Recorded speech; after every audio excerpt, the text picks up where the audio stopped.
بلا لے کربلا مولا، بلا لے کربلا مولا، بلا لے کربلا مولا، بلا لے کربلا مولا۔ اعوذ باللہ من الشیطان الرجیم، بسم اللہ الرحمن الرحیم، الحمد للہ رب العالمین، والصلاة والسلام علی النبی وآلہ۔ السلام علیک یا ابا عبداللہ الحسین۔ ایام عزاء کے تعزیت و تسلیت کے ساتھ اور ابتدائی میں اس دعا کے ساتھ کہ خداوند عالم ہم سب کو عزائے امام حسین کا حق ادا کرنے کی توفیق عنایت فرمائے، ہمیں واقعی معنی میں عزادار امام حسین بنا دے۔ آج کے ہمارے درس کا عنوان جوان اور جوانی ہے، کیونکہ کربلا کا ایک بہت اہم میسج، کربلا کا ایک بہت اہم پیغام نوجوانوں کے لیے بھی تھا کہ نوجوانوں کی اہمیت کیا ہے، نوجوانی کی عظمت کیا ہے۔ اس کے لیے ایک بہترین نمونہ ہمارے سامنے بہت سے کردار ہیں، لیکن بہترین نمونہ جناب علی اکبر کی شکل میں ہے۔ 18 سال کے جناب علی اکبر جو مشہور ہے، کربلا میں شہید ہوئے۔ یہ صرف ایک شہادت نہیں ہے، صرف ایک امام دین کی راہ میں قربان ہو جانا نہیں ہے کہ ہم آج ان کے اوپر آنسو بالیں، نہیں، جناب علی اکبر کو ہم نوجوانوں کو آئیڈیل بنانا ہے۔ ہمارے لیے جناب علی اکبر نمونہ عمل ہیں۔ اور کربلا میں ایک بہت اہم پیغام جناب علی اکبر نے یہ بھی دیا ہے کہ آج امام حسین کو جن کے اوپر ناز تھا، صحیح ہے امام حسین کے بیٹے ہیں، اس لائق ہونا بھی چاہیے، لیکن آج ہمارے لیے ایک پیغام ہے کہ ہم کو بھی ایسا جوان بننا ہے، ایسا انسان بننا ہے جس سے امام ہمارے پر ناز کریں، امام ہمارے اوپر فخر کریں۔ اس کے لیے توجہ دینا ہوگا۔ لیکن اس سے بڑھ کر جو چیز قابل غور ہے کہ کربلا میں جناب علی اکبر معمولی انسان نہیں ہے۔ پہلی چیز ہے کہ جناب علی اکبر صاحب علم ہے، ہمیں نوجوان ہو کر صاحب علم بننا ہے۔ دوسری چیز، جناب علی اکبر نے ایک نوجوان ہو کر، یہ قابل غور ہے، پوری کربلا گواہ ہے، پوری تاریخ گواہ ہے، پوری سیرت گواہ ہے۔ 18 سال کے سن میں جوش ہوتا ہے، جذبہ ہوتا ہے، بہت سے ولولے ہوتے ہیں، بہت سی انسان کی خواہشات ہوتی ہیں، بہت سی تمنائیں ہوتی ہیں، اور خاص کر ایسے موقع پر جہاں دشمن سے مقابلہ ہو، وہاں ایک نوجوان اپنے جذبات کی بنیاد پر بہت کچھ کر بیٹھتا ہے۔ لیکن کربلا میں ایک بہت بڑا پیغام جناب علی اکبر نے یہ بھی دیا ہے کہ واقعاً انسان کا کمال اپنے جذبات پہ عمل کر لینا نہیں ہے، بلکہ قدم قدم پر اپنے امام کی مرضی کو نگاہوں میں رکھنا ہے۔ آج ہمارے سامنے بہت سے ایسے کام آتے ہیں جس کی وجہ سے ہم لوگ جوش میں آ جاتے ہیں، ایک نوجوان جذبات میں آ جاتا ہے، ایک نوجوان آگے بڑھ جاتا ہے۔ لیکن جناب علی اکبر کا ہمارے لیے پیغام ہے کہ جذبات میں اگر آگے بڑھ جانا یہ ولایت نہیں ہے، جذبات میں آگے بڑھ جانا یہ دین نہیں ہے، یہ شریعت نہیں ہے، یہ محبت نہیں ہے۔ محبت کا تو مطلب ہے کہ صرف یہ طے کرو کہ ہمارا امام ہم سے کیا چاہتا ہے، یہ فیصلہ کرو کہ امام کی مرضی کیا ہے۔ یعنی اگر ہم قدم قدم پر امام کی مرضی کا خیال کر لے جائیں تب واقعاً امام کے چاہنے والے ہیں، لیکن اپنی مرضی پر عمل کرنا نا، یہ ہر انسان چاہتا ہے، ہر انسان جانتا ہے، اپنی جو دل میں آئے وہ کر لینا یہ ہر انسان کا۔ تو ہمارا اور غیروں میں ایک بنیادی فرق ہے کہ ہم علی والے ہیں، ہم حسین والے ہیں، ہم کربلا والے ہیں، ہمارا تعلق اہل بیت سے۔ تو ہمارا تعلق اگر اہل بیت سے، ہمارے پاس ولایت ہے، ہمارے پاس حسینیت ہے، تو اس حسینیت و ولایت کا مطلب ہے کہ جناب علی اکبر کو سامنے رکھتے ہوئے ہمیں یہ طے کرنا ہے کہ ہم اپنی مرضی سے کچھ نہیں کریں گے۔ ہو سکتا ہے بہت سے ایسے کام جو ہمیں قابل برداشت نہ ہو، لیکن امام کی مرضی کو نگاہوں میں رکھ کر ہمیں قدم آگے نہیں بڑھانا ہے، ہمیں آگے نہیں بڑھنا ہے۔ آج بہت سے عزاداری کا معاملہ آتا ہے، مثلا جلوس کی بات آتی ہے، انجمنوں کی بات آتی ہے، علم کی بات آتی ہے، مجلسوں کی بات آتی ہے، ایک نوجوان جذبات میں آ جاتا ہے، ایک نوجوان جوش میں آ جاتا ہے۔ بہت سے معاملات، ولایت کی بات آتی ہے، نماز کی بات آتی ہے، علی ولی اللہ کی بات آتی ہے، ان سب چیزوں میں ایک نوجوان جذبات میں آ جاتا ہے۔ نہیں، ولایت و دین اور کربلا کا مطلب جذبات میں آنا نہیں ہے، بلکہ جذبات پہ قابو رکھ کر امام کی مرضی کو نگاہوں میں رکھنا، یہی حقیقی ولایت ہے۔ اس لیے کہ جوانی ایک ایسا مرحلہ ہے کہ جس میں انسان اپنے کو بناتا ہے۔ اب جو بھی اپنے کو نوجوانی میں بنا لے گا پوری زندگی اس سے فائدہ اٹھائے گا۔ یہ ہماری ایج، یہ ہماری عمر، جو جوانی سے نوجوانی تک کی عمر ہوتی ہے، یہ بہت اہم ہے۔ یہی زندگی ہماری پوری آخرت تک کا اثر انداز ہوتی ہے۔ یعنی ایسا نہیں ہے کہ اس ایج میں جو ہم نے کیا ہے صرف دنیا میں فائدہ ہو، اس ایج میں ہو سکتا ہے ہم دنیا سے لے کر آخرت تک فائدہ اٹھائیں، اور اس ایج کی بعض لاپرواہیاں، بعض غلطیاں، بعض خطاؤں کا نقصان ہمیں دنیا سے لے کر آخرت تک اٹھانا پڑے۔ لہذا یہ نگاہوں میں ہے کہ ہمیں اپنے نوجوانی کا اہمیت کو سمجھنا ہے، اور اس اپنی نوجوانی کو، اس اپنی عمر کو دین کے کام میں لانا ہے، امام حسین کے مشن میں استعمال کرنا ہے۔ اور شان میں اور دین کے کام اسی وقت آ سکتی ہے کہ جب ہم امام کی مرضی کا خیال کریں۔ بہت سے ایسے موقع اس وقت ہوتے ہیں، بہت سے ایسے مرحلے اس وقت آتے ہیں کہ جہاں پر انسان بہکنے لگتا ہے، جہاں پر انسان شیطان کے ورغلائے میں آ جاتا ہے۔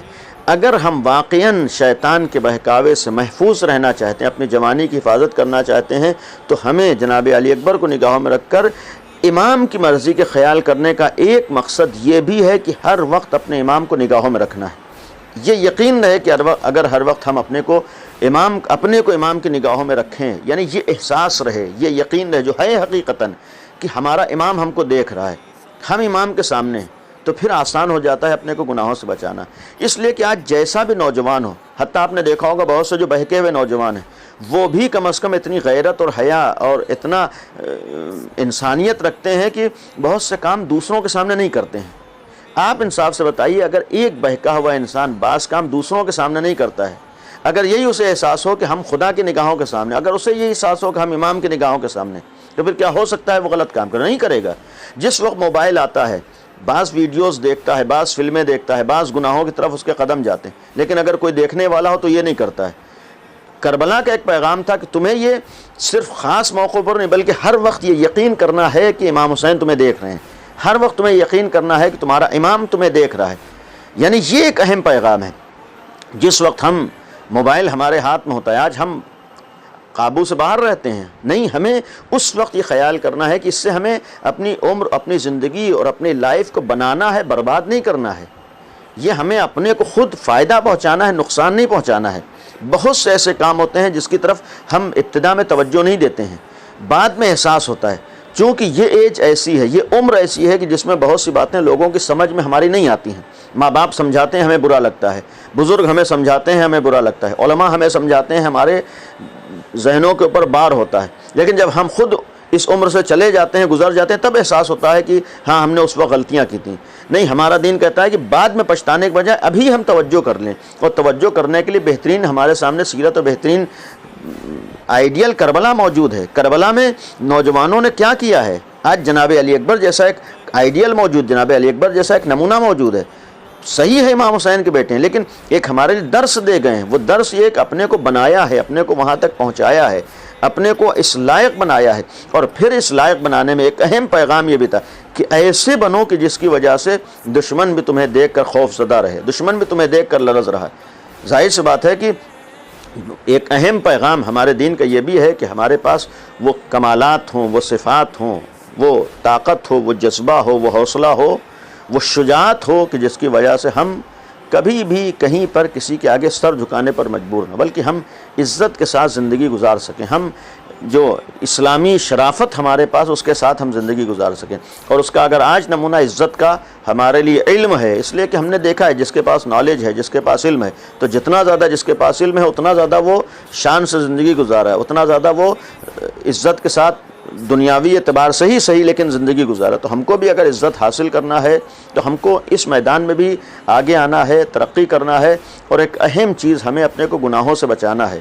اور ان گناہوں سے بچانے کے لیے جہاں آج کربلا ہے، جہاں آج بہت سے پیغامات ہیں، انہی چیزوں میں ایک ہمارے لیے اس عمر میں روزے بھی ہیں کہ سخت ہوتا ہے، لیکن یہ اپنی حفاظت کا، جوانی کی حفاظت کا، اپنی پوری زندگی کو کامیاب بنانے کا ایک بہترین ذریعہ ہوتا ہے کہ انسان نوجوانی میں کوشش کرے روزے رکھے۔ نہیں رکھ سکتے ہیں تو ہم کم از کم ہر وقت اپنے ذہن کو، اپنے وجود کو یہ احساس دلائیں کہ ہم حسینی ہیں، ہمارے پاس ولایت امام علی ہے، ہمارے پاس اہل بیت کا دین ہے، اہل بیت کا راستہ ہے۔ جب اہل بیت کا دین ہے، اہل بیت کا راستہ ہے، تو پھر ہمارے اندر برائیاں نہیں ہو سکتی، ہمارے اندر گناہ نہیں ہو سکتے ہیں۔ گنہگار وہ تھے جو اہل بیت کے مقابلے پر تھے، معصیتیں ان کے ہاں تھیں جو اہل بیت کے مقابلے پر تھے، برائیاں ان کے ہاں تھیں جہاں جو اہل بیت کے دشمن تھے۔ تو ہم جب اہل بیت والے ہیں تو ہمارے ہاں برائیاں نہیں ہو سکتی، ہمارے ہاں گناہ نہیں ہو سکتا ہے، ہمارے ہاں معصیت نہیں ہو سکتی ہے۔ ہم شان سے کہیں کہ چونکہ ہم امام علی والے ہیں لہٰذا ہمارے ذمہ کوئی گناہ نہیں۔ جناب علی اکبر کے لیے ہم لوگ 18 سال کے سن میں بہت سخت ہوتا ہے۔ جناب علی اکبر کے لیے یقین رہے کہ 14 معصومین میں تو نہیں تھے لیکن صاحب عصمت تھے۔ صاحب عصمت کا مطلب جیسے جناب عباس ہیں، پوری زندگی کوئی کام عصمت کے خلاف نہیں کیا ہے۔ جناب زینب ہیں، پوری زندگی کوئی کام عصمت کے خلاف نہیں کیا ہے۔ اسی طریقے جناب علی اکبر ہیں، پوری زندگی کوئی کام عصمت کے خلاف نہیں کیا، یعنی پوری زندگی کوئی خطا نہیں ہے، پوری زندگی کوئی گناہ نہیں۔ ہم اگر آج نوجوان ہیں، جناب علی اکبر کو نگاہوں میں رکھتے ہیں، تو ہمیں سب سے اہم چیز اپنے کو گناہوں سے بچانا ہے، اور گناہوں سے بچانے کے لیے اپنے ایمان اور عقیدے کو مضبوط کرنا ہے۔ ہم جب فرش اعضاء پر جائیں تو اس جذبے کے ساتھ جائیں کہ ہم اس فرش اعضاء سے پاک و پاکیزہ ہو کر اٹھ رہے ہوں، اور فرش اعضاء پر جائیں تو یہ سوچ کر جائیں کہ ہم حسینی بننے کے لیے آئے ہیں۔ جب فرش اعضاء پر جائیں تو یہ جذبہ لے کر جائیں کہ جب گناہ اور معصیت نہیں ہے تو جو بھی حسین ابن علی والا ہے، جو صاحب ولایت ہے، وہ ہمارا اپنا ہے۔ ایک پیغام آج کے دور میں آخری پیغام ہے نوجوانوں کو یہ بھی لینا ہے۔ نوجوانی کا مطلب یہ ہے کہ ہم شیعوں کے درمیان، ہم علی والوں کے درمیان، ہم حسین والوں کے درمیان کسی طرح کا اختلاف نہ ہونے پائے۔ عزاداری اختلاف کا ذریعہ نہیں ہے بلکہ اختلافات مٹانے کے ذریعہ ہے۔ انجمنیں اختلافات ختم کرنے کا ذریعہ ہیں۔ فرش اعضاء، مجلسیں، امام باڑے یہ اپنی دوریوں کو ختم کرنے کا ذریعہ ہیں۔ ہم امام حسین کو ذریعہ بنائیں اپنی قربتوں کا، محبتوں کا، اتحاد کا، نزدیک ہونے کا۔ امام حسین کو ذریعہ بنائیں اپنی قدورتیں، نفرتیں، اختلافات کو دور کرنے کا۔ انشاءاللہ فرش اعضاء سے ہم یہ پیغام لیں کہ ہم ایک ہیں، ہم حسین والے ہیں۔ جب حسین والے ہیں تو حسینی کو ہم اپنا سمجھتے ہیں۔ جب حسین والے ہیں ہمارے درمیان کوئی اختلاف نہیں ہے۔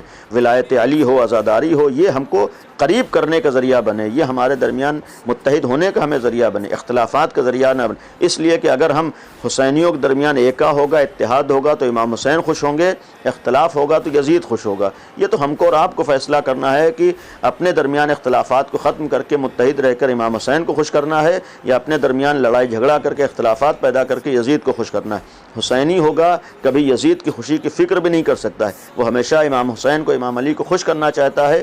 امام حسین کو اور امام علی کو خوش کرنا ہے تو ہمیں اپنی نوجوانی کی، اپنی جوانی کی حفاظت کرنا ہے اور اپنے درمیان سے اختلافات کو ختم کرنا ہے۔ خدا سے دعا ہے ہم سب کو سیرت جناب علی اکبر پر عمل کرنے کی توفیق عنایت فرمائے۔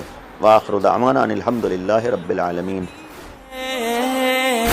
میرے سینے میں بسا ہے میرے مولا تیرا روزہ، میرے سینے میں بسا ہے میرے مولا تیرا روزہ، عریضہ دے کے زائر کو ہوئی تاہا